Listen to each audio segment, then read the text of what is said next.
ఈరోజు దేవుని మాట కీర్తన గ్రంథం 68వ అధ్యాయం 33, 34, 35 వచనాలు. అనాదిగానున్న ఆకాశ వాహనం ఎక్కువానిని కీర్తించుడి. ఆయన తన స్వరం వినబడిజేయను, అది బలమైన స్వరము. దేవునికి బలాతిశయం ఆరోపించుడి. ప్రేమన దేవుని మాట వింటున్న వాళ్ళారా, అనాదిగానున్న ఆకాశ వాహనం ఎక్కువానిని కీర్తించుడి. అనాది అంటే ఏంటి? ఇప్పటి కాలం కాదు, అప్పటి నుంచి. దేవుడు భూమి ఆకాశం సృష్టించిన పూర్వం నుంచి అనాదిగానున్న ఆకాశ వాహనం ఎక్కువానిని. ఆయన ఏ వాహనం ఎక్కుతున్నాడు? ఆకాశ వాహనము. అది ఎంతో బలమైన వాహనము, బలమైన దేవుడు. ఆకాశ వాహనము వేరొకరు ఎవరు ఎక్కలేరు. ఆయన గొప్ప దేవుడు ఆకాశ వాహనము ఎక్కే దేవుడుగా ఉన్నాడు. ఆయన మనం ఏం చేయాలి? కీర్తించాలి.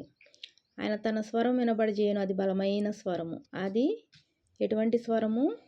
బలమైన స్వరము. దేవునికి బలాతిశయం ఆరోపించుడి.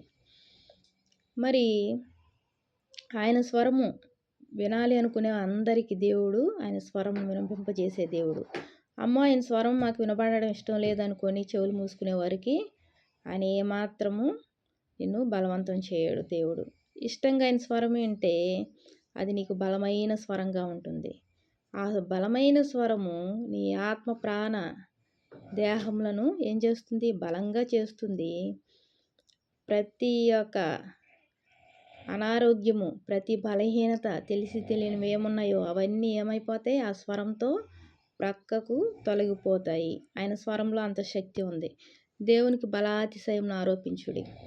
ఆయన ఇచ్చే బలాన్ని ఆయనకు మనం ఏం చేయాలి? ఆయన సన్నిధిలో మోకరించాలి, వాక్యం చదవాలి, ఆరోపించాలి.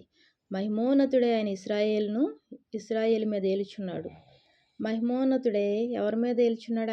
ఆయన బిడ్డలైన వారి మీద, ఇశ్రాయేలు ప్రజలుగా చేసుకున్న దేవుని బిడ్డల మీద, దేవుని ప్రజల మీద, వాక్యమిటుని నీ మీద, నా మీద, మనందరి మీద ఆయన ఏలుచున్నాడు. ఇశ్రాయేలు మీద ఏలుచున్నాడు. ఆయన ఏలితే మనకు అంతా క్షేమమే, అంతా ఆశీర్వాదమే.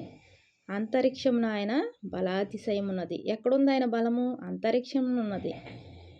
మరి ఆ యొక్క బలమైన స్వరం కలిగిన దేవుడు, బలమైన దేవుడు అంతరిక్షమును కూడా ఆయన బలాతిశయం ఉన్నదంట. భూమి మీదే కాదు, అంతరిక్షం అంటే మహాకాశంలో కూడా ఆయన బలాతిశయం ఉన్నది. అంత బలమైన దేవుడు, బలమైన కృపచూపు దేవుడు మనకు దొరికినందుకు మనం ఎంతో ధన్యులము. ఆయన విడవకుండా ఆయన ఒక స్వరము వినగలిగితే ఆ బలమైన స్వరము బలమైన కార్యాలు చేస్తుంది. బలమైన దేవుడు ఆయన యొక్క బలము చూపడంలో ఆయన ఎప్పుడు వెనుకంజ వేయుడు. ఆయన బిడ్డలకు ఎప్పుడు ఆయన బలాన్ని అనుగ్రహించే దేవుడు. ఆ బలాన్ని మనం దేవుని యొక్క కీర్తిని ప్రచురం చేయ నిమిత్తము, ఆయనను ఆరాధించు నిమిత్తము, ఆయన సన్నిధిలో ప్రార్థించు నిమిత్తము, ఆయన సన్నిధిలో మనము స్తుతించు నిమిత్తము మన బలాన్ని మనము చూపించాలి, ఆయనకు ఆరోపించాలి. ఆరోపించడం ద్వారా మరిన్ని ఆశీర్వాదాలు, మరింత కృప, మరింత సమాధానము మన కుటుంబంలో దేవుడు నిండుగా మెండుగా అనుగ్రహించే దేవుడుగా ఉన్నాడు. దేవునికి వందనాలు. ప్రార్థన చేసుకో.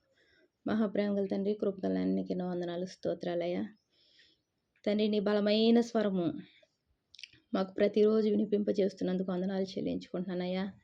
నీ బలమైన స్వరము వినుట వలన ప్రభా నాయన మా కుటుంబంలో, మా కుటుంబ సభ్యులలో తండ్రి, మాకు తండ్రి నాయన వాక్యం వింటున్న మా అందరికీ ప్రభా నువ్వెంతో బలాన్ని అనుగ్రహిస్తూ అన్ని విషయాల్లో, అన్ని వేళలో ప్రభా నాయన ఏ బలహీనత, ఏ సమస్య లేకుండా ప్రభా బలమైన మార్గంలో నడిపిస్తున్న దేవానికి ఎన్నో వందనాలు, స్తోత్రాలయ్యా. అంతరిక్షంలో నీ బలమున్నది తండ్రి. నీ బలమైన స్వరం అయ్యా తండ్రి. ఆకాశ వాహనం ఎక్కి తండ్రి ఎక్కువాన్ని కీర్తించడం తండ్రి నాయన. ఆకాశంను వాహనంగా చేసుకున్నావు దేవా. ఆకాశ వాహనాన్ని నడిపే దేవుడివి అయ్యా తండ్రి. తండ్రి, ఎంతో గొప్ప దేవుడివి, బలమైన దేవుడివి. మాకు దేవుడుగా దొరికినందుకు వందనాలు చెల్లించుకుంటున్నా. అన్ని విషయాల్లో నీ బలాన్ని చూపుతూ నీ బలాన్ని అనుగ్రహిస్తూ నడిపిస్తున్నందుకు వందనాలు చెల్లించుకుంటూ ఆ ప్రభుని ప్రియరక్షకుడు అనే యేసుక్రీస్తు వారి నామంలో అతి వినయంగా బ్రతిమలాడి వేడుకుంటున్నాం తండ్రి. ఆమేన్. Praise lord.